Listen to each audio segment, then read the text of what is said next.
Hey everyone, welcome back to Live Free and Tool On. Today we're talking counterweights. And particularly, a lot of times if I don't have a clamp, then I'll just use a counterweight. Something that I've always kept around, and maybe this isn't normal or typical, but I do have these sandbags. This is pretty good. So this is a 20-pound sandbag. It says American Grip.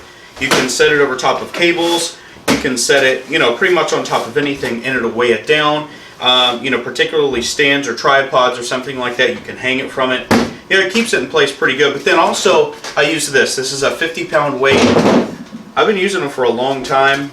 I actually curl with them, and it's my daily, basic curl, workout. But I also use it and I keep it in the shop, whether it's an extra one or whatever I have, in order to do the counterweights as well. So if I'm cutting a piece of wood and I just need to set it down, I'll set it down right on top of it, and it's no problem.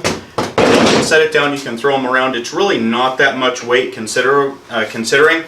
I'm sure that whenever you're lugging wood around, you're lugging around 50 to 100 pounds all the time, even 200 pounds for a lot of people. But there's just a couple things that I use as counterweights, maybe some good ideas, maybe some suggestions out there. What do you all do? This is just something that I do.